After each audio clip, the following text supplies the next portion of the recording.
Mother Nature, she's gonna get you. Yeah, she's gonna get you.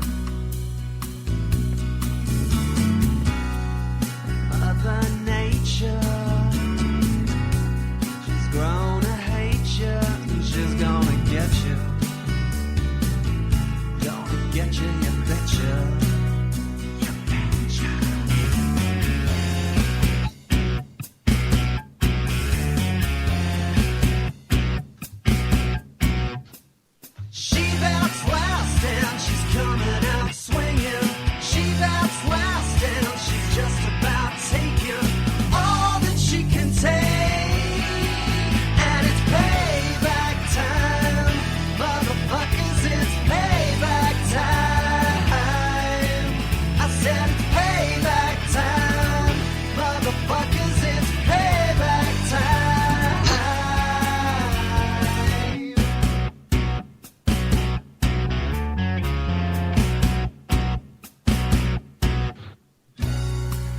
Every year of my life, that's almost 52 years so far, the world has become a worse and worse place. Welcome to Nature Bats Last on the Progressive Radio Network. It's NBL on PRN.FM.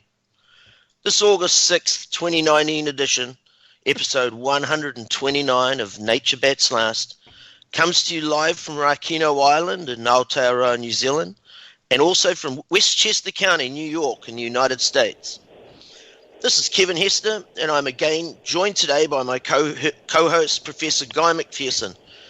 Today's show includes a conversation with Dr. Andrew Glikson, who's been a previous guest on the show in February 2018. Over to you, Guy. I'm doing well, Kevin. Thank you very much. I'd like to point out that today marks the 5-year anniversary to this day on the Progressive Radio Network. This will be my first conversation with renowned geologist Dr. Glikson, and I'm very much looking forward to it.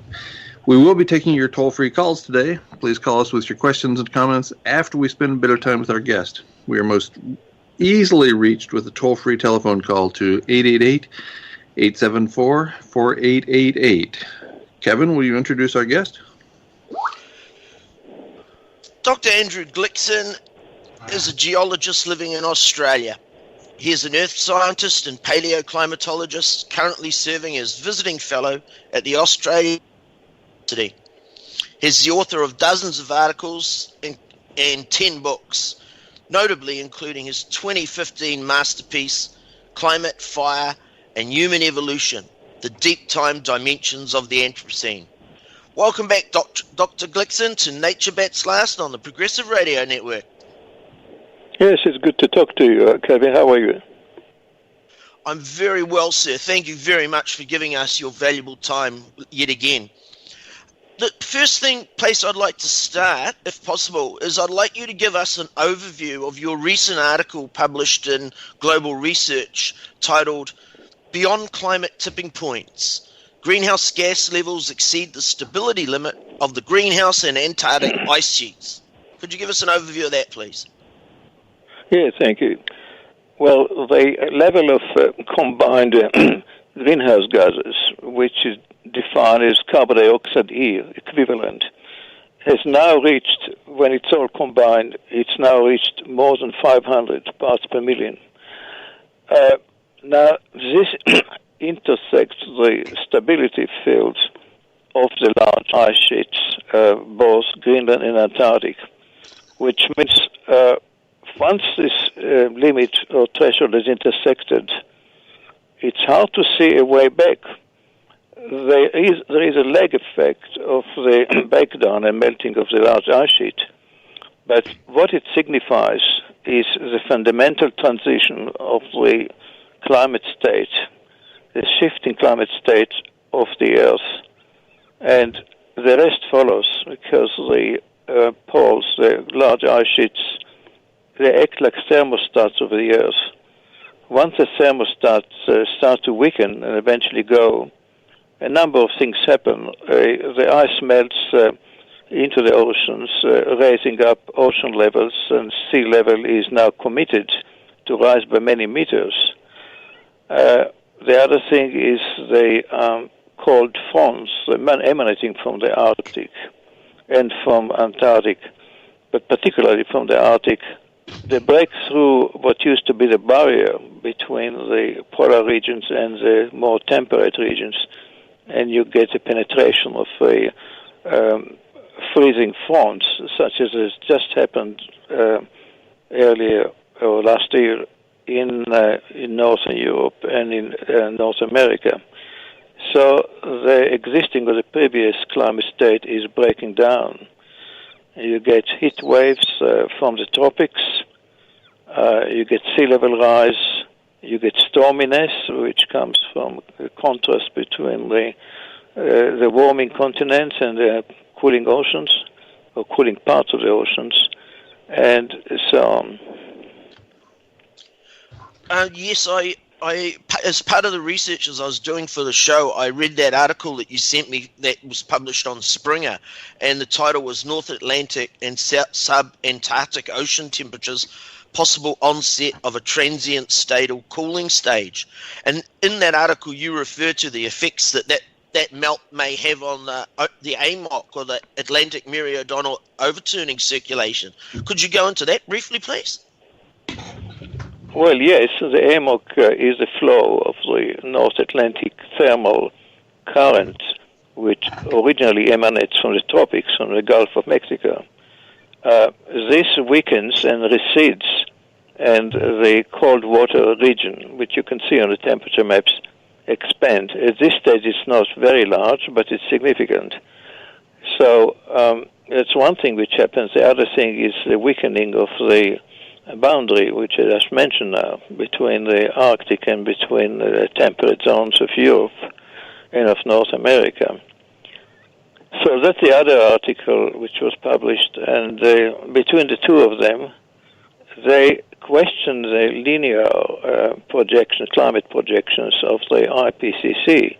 When you look at the IPCC projection, they are linear and smooth. Well, nothing like this, nothing smooth like this happens in nature. In most cases, you get strong perturbations. There are analogies with events which happened in the past when the Earth was about 1 degree or so warmer. This resulted in extensive melting of ice sheets and resulted in events such as the Laurentian melt 8,300 years ago, and in the Younger Dryas 11,700 to 12,500 years ago.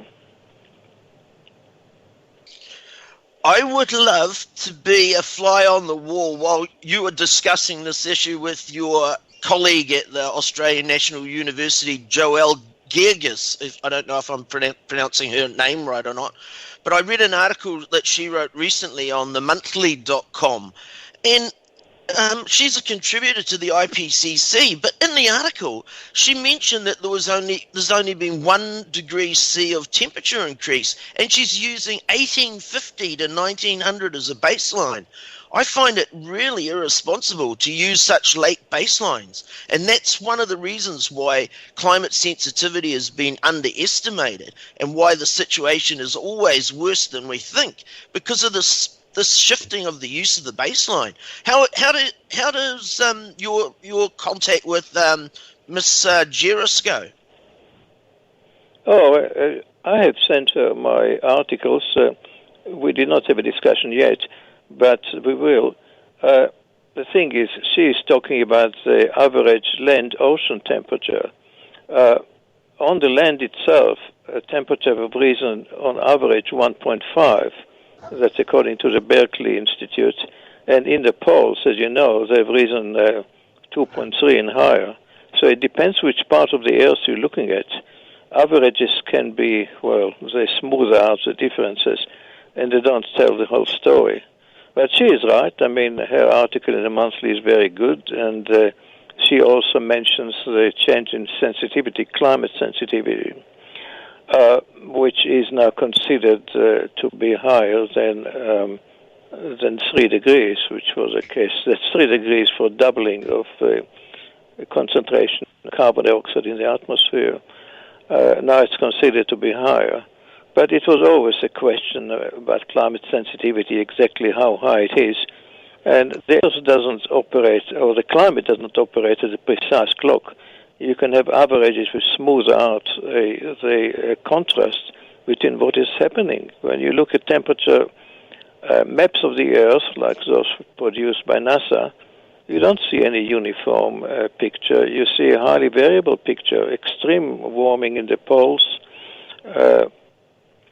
and somewhat lesser poling in other regions.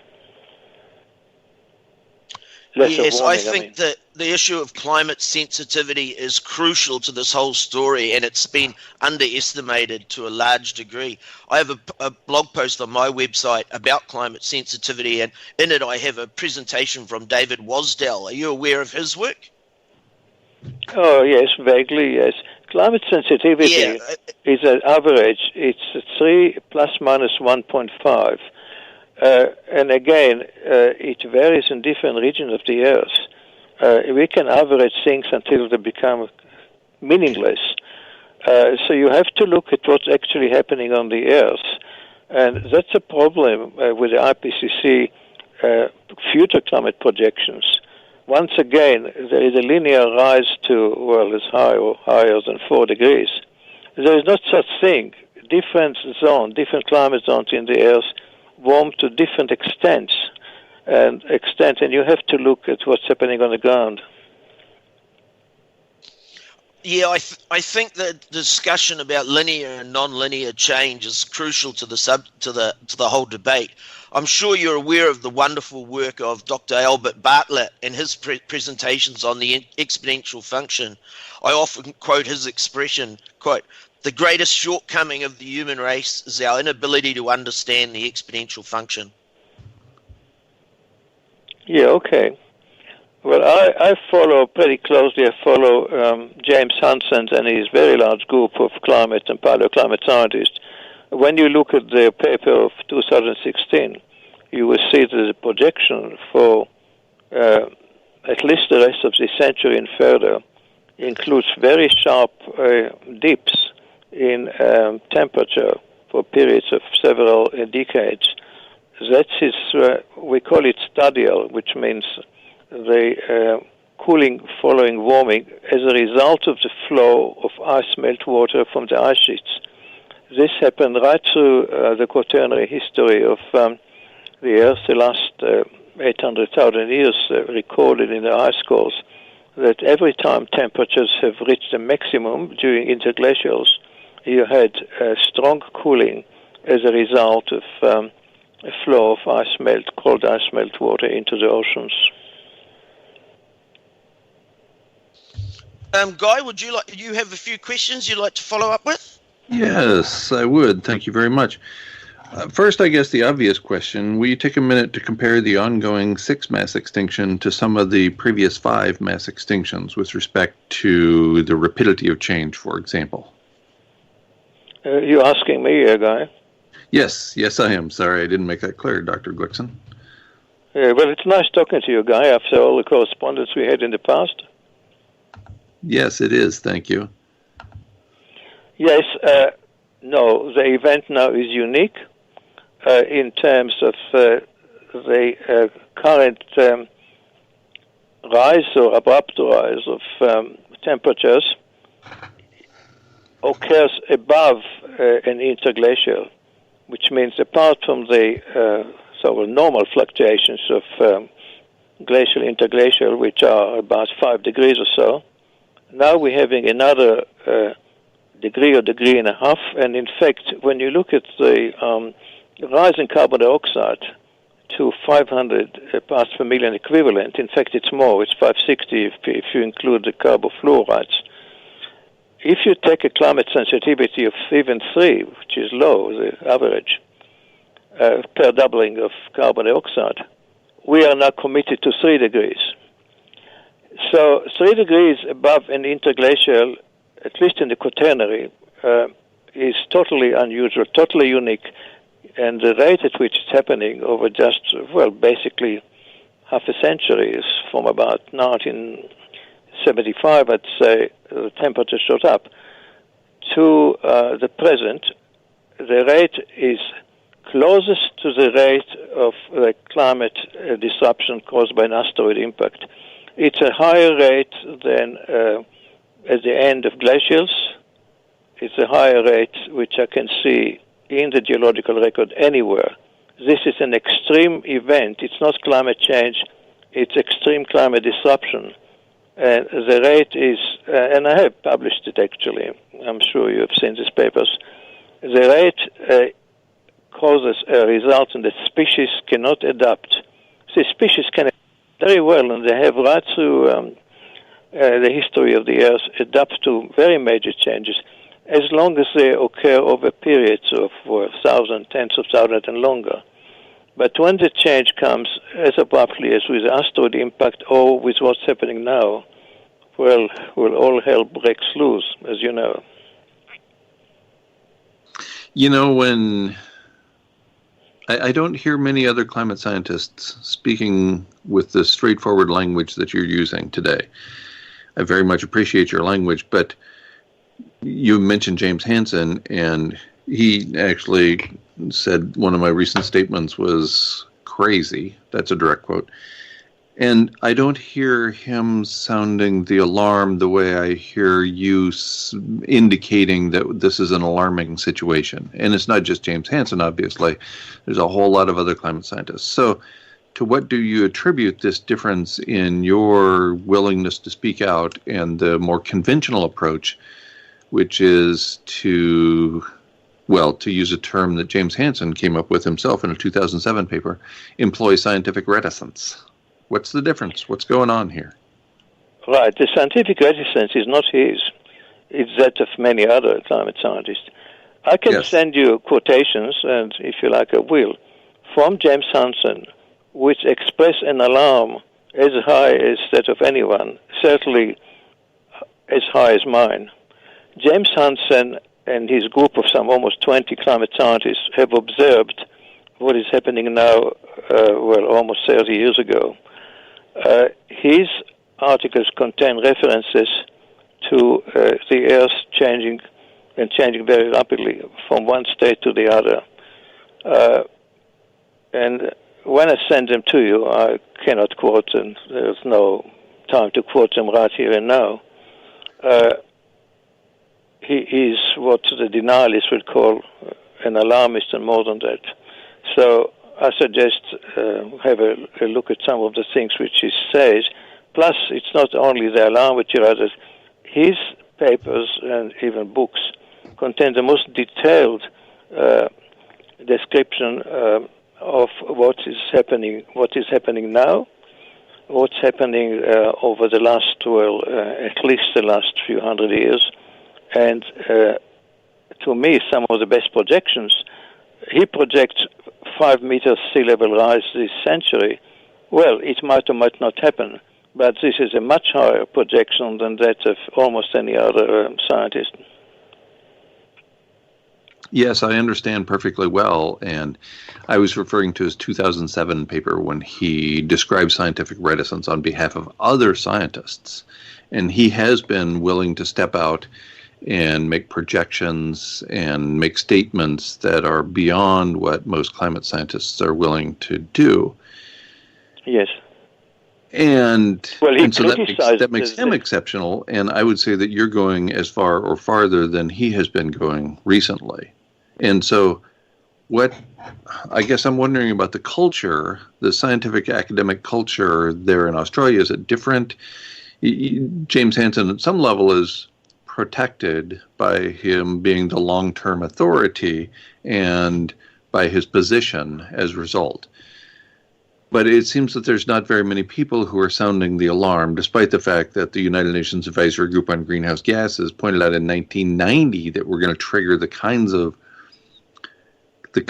events we're seeing today with as little as a 1 degree C temperature rise. And we're well beyond that, as you pointed out. And yet so many other climate scientists are having a hard time keeping up with the kind of forceful language that you are using. So I guess I'm looking for a rationale behind your strong language, or maybe I'm just looking for a rationale why other people are not employing such language. Well, I can obviously say myself. The rationale is in my papers, and you will appreciate probably not time to give too much detail. The rationale is in that the boundaries are breaking. That's between the poles. See, the poles are the keys. If the poles melt, as they are doing now, then it affects the rest of the Earth, which I'm sure you fully appreciate. Plus the temperatures in the tropics, which are rising. But you're asking me now to refer to other climate scientists. Well, it's a matter of degree. They are all worried, but they express their concern in different ways. Mostly they will have the peer review papers which give great detail and quite reliable, credible detail about what is actually happening in the land and the oceans. But when it comes to public pronouncements, that's different. People have jobs, people have lost their jobs, people don't want to scare their families and people right around them because everybody wants to live another day. There is a strong psychological effect for climate scientists. Perhaps you can compare it to, oncologists. An oncologist does not want to keep on telling the patient and the family that they're going to die soon. Oncologists don't want to do it, yet they have to be honest at the same time, and when they're asked, give some information, which is the correct, detailed scientific information. Well, climate scientists are caught in between these two positions, and depends on the individual. Some will express greater alarm, and some will be what you call moderate, and other ones will just be very quiet. I'm sure you know all of that. Yes, of course. Okay, I want to change topics here a little bit. And first, if you could bear with me while I ask a very long question, or rather provide extensive information so that I can ask the question. And this is not for you because it's based on an article you wrote, but it's instead for our listeners. On September 28th, 2018, you wrote an essay titled Climate Projections, A World on Borrowed Time. You finished that essay with a quote from Camus' 1942 book, The Myth of Sisyphus. Here's the quote. Having pushed a boulder up the mountain all day, turning toward the setting sun, we must consider Sisyphus happy. And you precede that final sentence of your essay with a few words about existential philosophy, writing existentialist philosophy offers a perspective into and a way of coping with what otherwise defies rational contemplation. Going through the black night of the soul, members of the species may be rewarded by the emergence of a conscious dignity devoid of illusion, grateful for the glimpse into nature for a fleeting moment. Can you please expand on that a little bit? Can you comment on that fleeting moment, on the happiness of Sisyphus? Yeah, well, thank you for this question. That's a deep personal and philosophical question, obviously, which I'm sure that you and others have been going through. Well, my background is in deep time and earth science, and I've arrived at the paleoclimate science through the study of the great mass extinctions of species. Now, mass extinctions occur within a blip of an eye, as you know. What is happening now, I'm afraid has been underestimated. It's also happening within a blip of an eye. Not second or minutes, but really a few decades. And the reason that I look at it this way is that the rate, again, I come back to the rate and scale of what is now happening, the degree of forcing, rise of temperature. It's not 1 degree. It's the 3.3 degrees of melting ice sheets is a very relevant figure. What's happening now is happening, I think, faster than most climate scientists would have expected, anticipated. So we live at the moment. I mean, my personal philosophical position is to live in the moment, because as soon as I think about the future, it's unthinkable to me.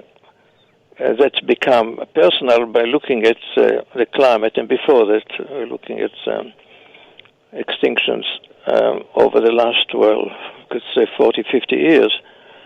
So the philosophy is to live for the moment, but as soon as you start thinking about what's happening actually in terms of time, you are trying to look at the unthinkable. So I don't know whether this answers your question. It's objective, natural, but it's also personal. We have to be able to cope with our knowledge, like you. I'm sure you have to cope with your knowledge, and of course, Yes, expressions which you have come through are powerful. We express ourselves somewhat differently, but they're both powerful, and they're both expressed in view of events which, again, I come to the word unthinkable. Yeah, that's a wonderful response. Thank you very much. And you have gone beyond what so many people are willing to do, which is to delve into your personal response. Now, I want to go down that path a little further. A PhD means Doctor of Philosophy. So the obvious question, given that we brought up philosophy, is how has philosophy influenced your work? What's the nexus for you, the intersection between science, the natural science that you have become so well known for, and philosophy, both personal and at a larger scale? Yeah, thank you for asking. Of course, Doctor of Philosophy is just in formal academic terms. I did study geology. Now, you're asking me about the philosophy of the existential threat that we are living under. Well, it's not the first one. Of course, for many years, in my younger years, it was and still is the nuclear threat, which is not getting any less. So living under the shadow of the nuclear mushroom has a lot of parallels with what's happening now. With exceptions, the nuclear can happen within, minutes, maybe hours, whereas the climate is now progressing. The nuclear is latent, it's potential, it's all there in the missiles and the submarines, and we can hardly see it, because it's once it's released, it's released. But with the climate, we can see the process. We can see the consequences of the process in so many parts of the earth. Of course, whether it's the Caribbean or whether it's the Southwest Pacific Islands, they are now subject to regular cyclones and typhoons which are killing. The World Health Organization estimated it that 250,000 people have already died as a result of these disasters, extreme weather events and so on. But I get a little bit lost. The question you ask me is about philosophy or my philosophy. I wonder whether you can clarify the question. Yeah, let me back up a little bit. We talked about Camus earlier. Most people called him an existential philosopher, although he didn't like to be categorized with respect to his philosophy or anything else. He preferred to be called a writer rather than a philosopher, and he bristled at the notion of being called an existentialist. But, and I feel pretty much the same way. I'm sometimes called an existentialist and sometimes called a philosopher. I think I'm more a writer and so on. And I'm wondering if you can go down that personal path with us. Would you call yourself a philosopher? If so, would you call yourself an existential philosopher? If not, is it because you don't like to be labeled? Would other people refer to you in these terms as an existentialist, for example? Well, I'm an existentialist only to the extent that I try to live to the most in the moment rather than let my mind wander to the past and the future. Other than that, of course, there are different varieties of existentialism. There is political, there is personal, and I've read Camus.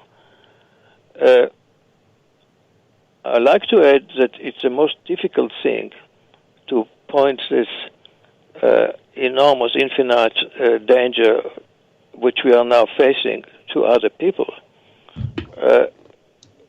you don't want to go and tell people that they're going to die. You certainly don't want to do that, and certainly not to young people. And I avoid it like the plague. I try and use, well, basically scientific language, trying to point out to the changes in the climate and so on, with the hope that people will understand what's happening and what are the consequences, understand for themselves. I don't want to be like that fellow going down the street and saying the end is near. I try and avoid it like the plague, because it goes against, against life in the present, against hope. So what I do is, when I talk and lectures and so on, I try and point out to the actual physical processes. If people are intelligent, and many of course are, they will look through the evidence and understand. If they are less than intelligent, or if they don't want to know, well, I don't think there's very much which can be done. Well, I certainly agree with that. Just last month, we interviewed Rory Verato, a scholar of existential philosophy and also a scholar of climate science. He, like many other scholars, especially younger ones, seems to be following in your footsteps with respect to connecting the large-scale phenomena, including climate change, for example, with their personal lives, with, as you say, living in the moment. So what words of wisdom do you have for people, smart people like Rory Verato, who are willing to stare reality in the face and recognizing that that reality is truly horrendous? What word do I have to say to them? Well, we are on the same page. All I can say to them is what I was saying before for myself. In fact, even well before the climate and nuclear scares, life has always been in the moment. Think about World War II and the concentration camps. Think about what people had to face, life being short and brutal, right through history, the Middle Ages. We, people like us in the Western world, are living in a bubble, in a relatively safe and luxurious bubble, even though I don't think it's really safe. But we live in some sort of a futuristic world where all electronic devices and everything else, like food and so on, are available to us for the moment. So what we're talking about is really the human condition, not as it is this moment or second, but it has been right through the ages. People lived short lives. I think the average life was not all that much more than 30 or 40. What do I have to say to these people? Well, when I meet them, we are on the same page, but everyone responds in his own personal way. When you have a young family, you are preoccupied 99% with putting food on the table and securing your the people around you. When you are young, well, many of us, many young people now march on the street with the existential revolution or other. When you are older, like me, you try and warn people. I'm not completely, when I express myself, I don't express myself completely on the sides of the danger. I always point out to potential avenues, the only potential such as carbon dioxide drawdown. If the world's invested or directed its enormous resources which go into, for example, defense in the military, if they directed these trillions of dollars into a whole range of technologies for carbon dioxide drawdown, maybe there would have been a chance. I'm not sure about it. No one can be sure. But at least they would have tried. Guess what? As you know, they're not trying. Yes, I did pick up on that.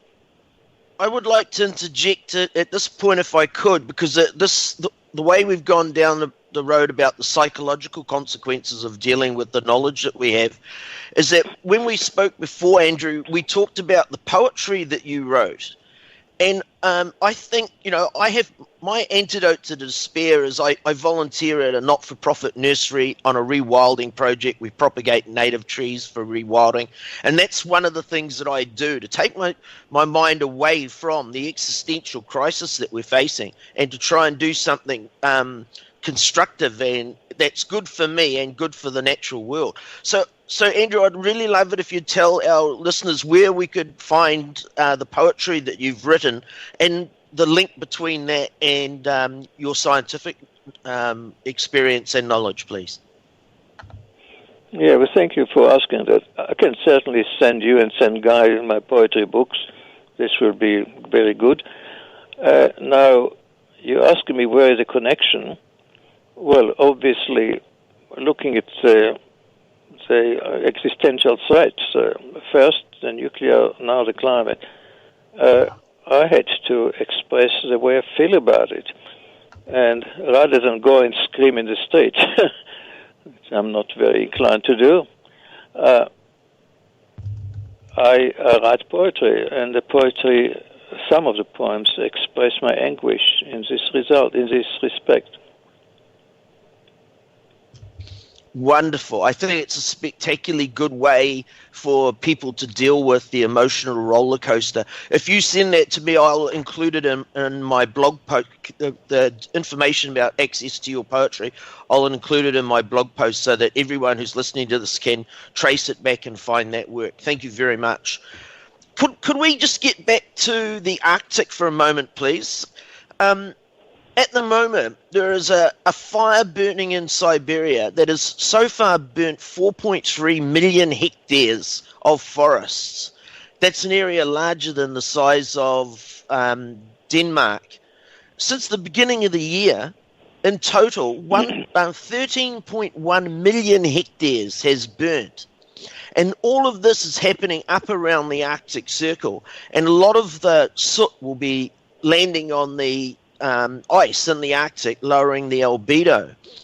Scripps Institution Oceanography posted a new paper on July the 22nd, 2019, and it was titled, "Loss of Arctic's Reflective Sea Ice Will Advance Global Warming by 25 Years." Could you tell us what you think, please, about the coming BOE or Blue Ocean event in the Arctic, and what you think about how dangerous is the albedo feedback loop, please? Yeah, the albedo flip is the essential process which occurs on the ice sheets and sea ice. Of course, as you know, even a few millimeters of water on the surface of the ice, and that's whether it's continental or oceanic ice, will absorb infrared. The infrared will melt a tiny bit of ice, and the water will once again absorb infrared and melt more ice. This is a very rapid process.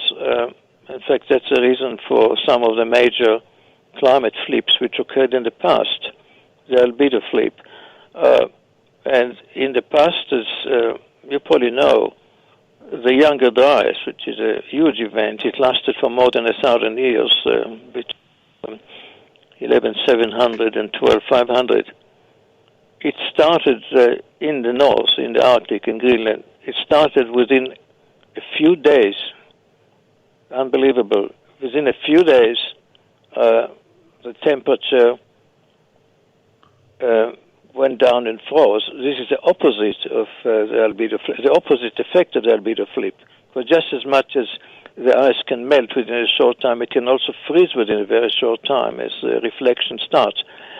So what I'm pointing it is that the key, as quite a few people say now, the keys are on the ice sheets and the rest follows in other climate zones.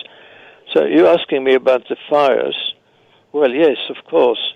The fossil fuel, or the fuel rather, in the Tanga, in the tundra in Siberia, it's very important. But far more important are the methane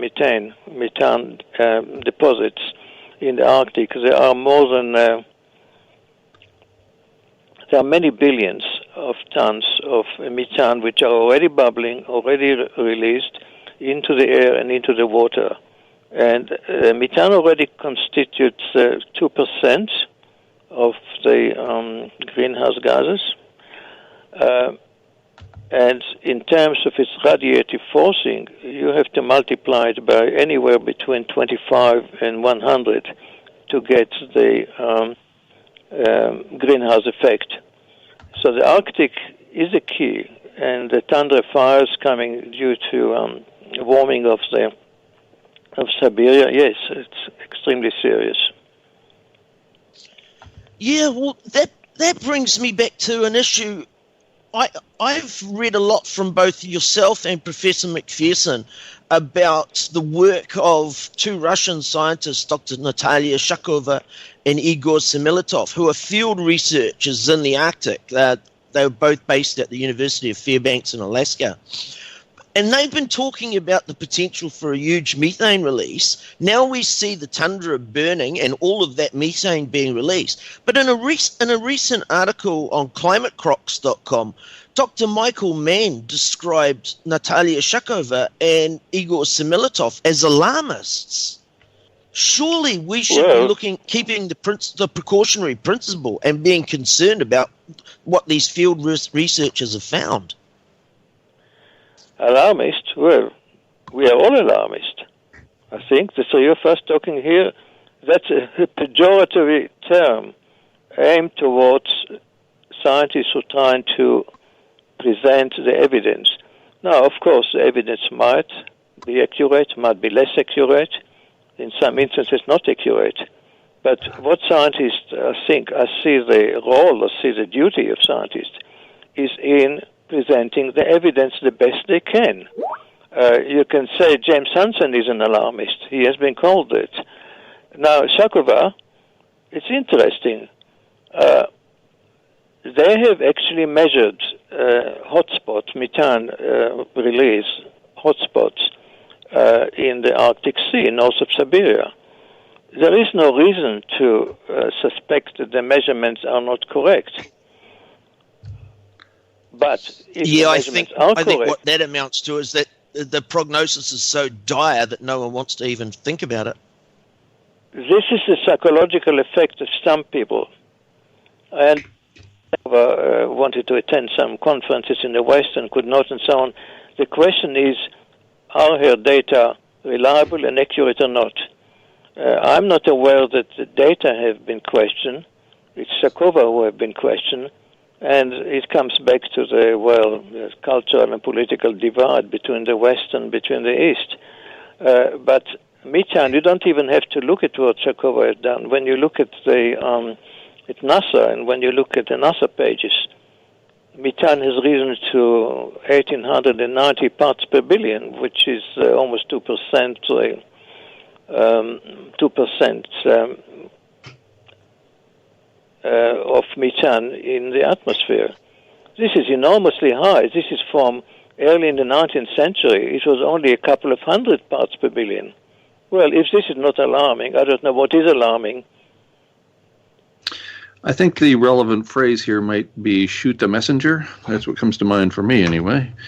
I have a follow-up question about the ice. Even the president of Finland, about 2 years ago in a joint press conference with President Trump in the Oval Office, even the president of Finland said, if we lose the Arctic, we lose the globe. That is reality. And I assume that he was talking about losing the Arctic ice and therefore losing habitat for human animals on the planet. So it seems that a politician knows, but some scientists are reluctant to go that far. Can you maybe comment on that and the pushback or the feedback you get when you're willing to sound the alarm in the name of the precautionary principle? Yes, that's thank you. To be careful can be a two-edged sword rather.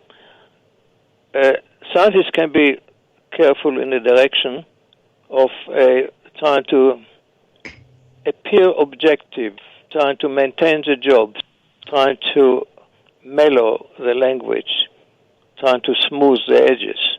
Or they can be careful on the side of protecting human life on Earth.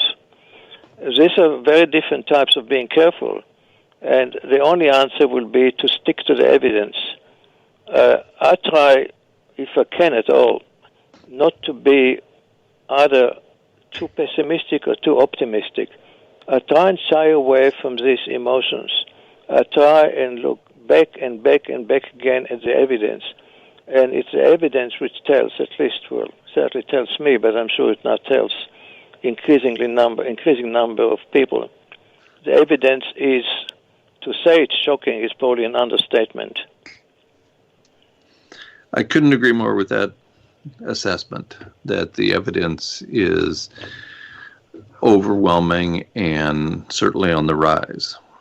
In light of that, as a scientist, as somebody who has spent a lot of time as a scholar looking at extinction events, you must be asked routinely for solutions, as I am.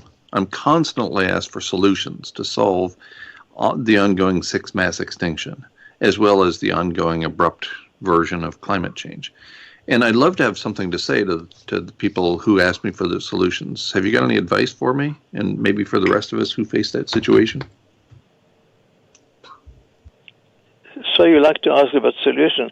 The level of greenhouse gas in the atmosphere, which I mentioned before, I think it's actually 560 and more parts per million, is already generating amplifying feedbacks from land and ocean, which means even if they stopped emitting carbon tomorrow, which I doubt, that level in the atmosphere, greenhouse, is going to continue to activate sources of carbon on Earth. For example, methane is already bubbling, and I don't know what can stop it.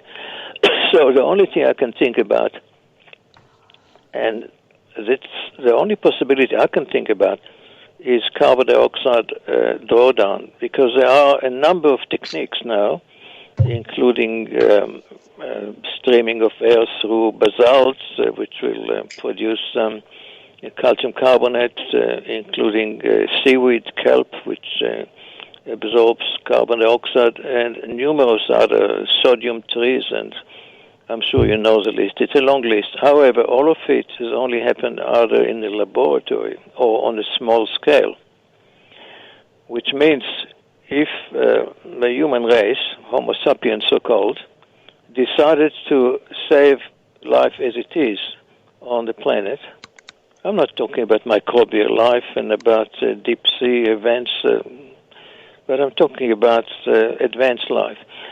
If we decided to do something to cool the earth by drawing down greenhouse gases, would be, to me, the primary method.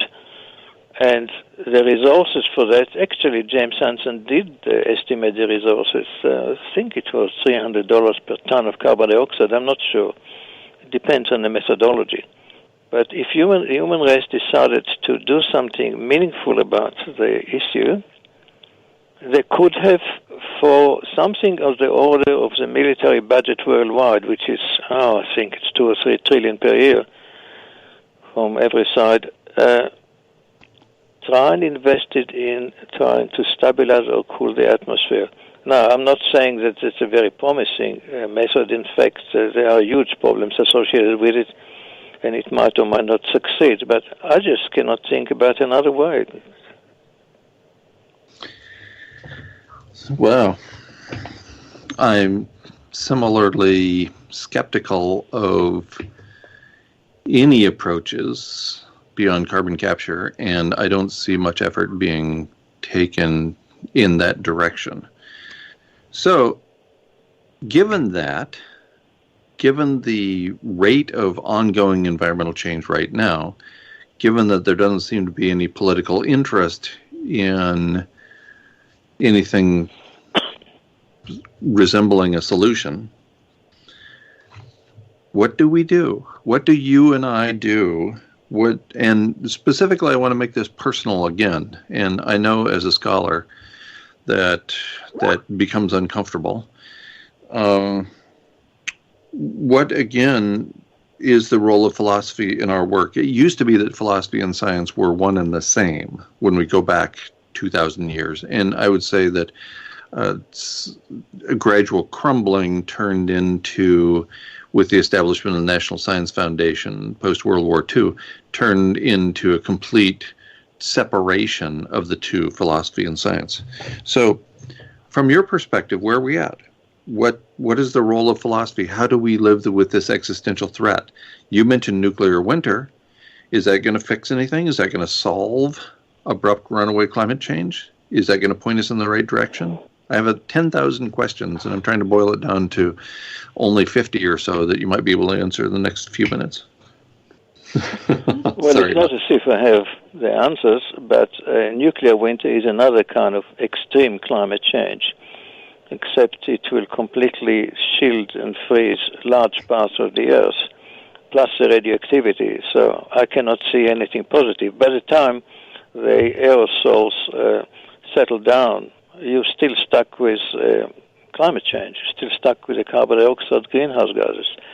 I have about 3 years ago, I think 2 or 3 years ago, published a book called Plutocene, the post-Anthropocene Earth, which part of it has to do with the climate, part of it has to do with the nuclear issue.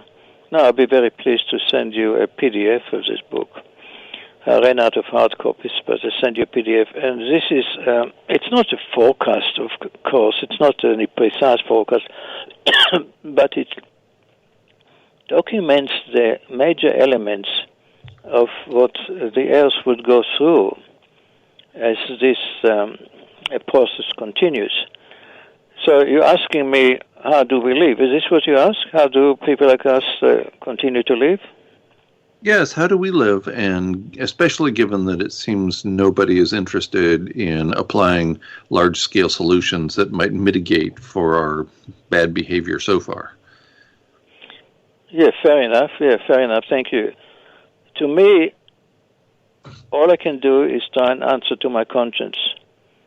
Even though it's painful, there are penalties attached in terms of people's attitude around me, professional work, risks of antagonizing people, and all that. To be a messenger of doom and gloom is a horrible punishment. So I try and use, as I said before, purely as a language, with the hope that those people who understand might or might not do something about it. This way, I try to answer to my own conscience, and, well, that's basically what it is. I don't have any illusions whatsoever that anything I do will have an effect, but I just have to express my understanding based on the science of what is now happening. I would say this is completely consistent with Camus' version of Sisyphus. So I don't think it's a bad way to go at all. And there's little doubt that the myth of Sisyphus contributed to Camus being awarded the Nobel Prize in literature. So I think you're in good company there. Well, I actually like to ask you now in return, well, how do you cope? How do you feel? How do you see your life, our lives in the present, in view of the existential threat that we are facing, or even relation with people around you? Homer pointed out in the Iliad, which he wrote some 2,800 years ago, any moment might be your last. And that's how I try to live. As if any moment will be my last, fully aware that almost certainly any moment will not be my last. And so there's this balancing act between continuing to floss and brush my teeth and living with extreme urgency. And so for me, that's been probably the most difficult task that I've taken on in my life. And I've been trying to do it since I was in my early 30s. And that's a long time now. And it's difficult to give other people that advice because we are embedded within a culture that adheres to the infinite growth paradigm, that we can just keep this whole set of living arrangements going forever. And not only that, but we can constantly improve our conditions based on technology. So for me, it's a real battle. I'm trying to live it to the greatest extent I can in the moment. And yet I know it's not my last moment unless an asteroid hit. And then I keep in mind that we are the asteroid that hit with respect to warming the planet, with respect to changing the environment. So, like with most people, I am contained with a multitude of different emotions and therefore different actions in response to this great existential threat we face. And I would argue many existential threats. Thank you so much for joining us, Dr. Andrew Glikson. We have run out of time. It's been wonderful talking with you today. I greatly appreciate the opportunity to talk with a scholar who has an understanding of deep time and its relevance to how we live today. So thank you very much. Yeah, well, thank you very much. I mean, I just have no choice. I never thought I had a choice when it comes to an issue of this nature. And treating people as if it's the first time I meet them and the last time I meet them, first and last, is one of my coping mechanisms, because I no longer believe in the future, the past or the future. I believe, if I do believe, is just in the moment. Life at the moment is a wonderful, wonderful, wonderful gift we have from nature. Hey, thank you so much, Andrew, for your time. It's been wonderful speaking with you. I'm sorry we're going to have to wrap this interview now. Thanks to all our contributors and listeners today, as well as AfroZen for our theme music. You can catch NBL on PRN on the first Tuesday afternoon of the month, Eastern Time. Our next episode airs on September the 3rd, 2019. Thank you very much, Andrew. I'll be in touch with you via email. And I'll hand it over to the studio now.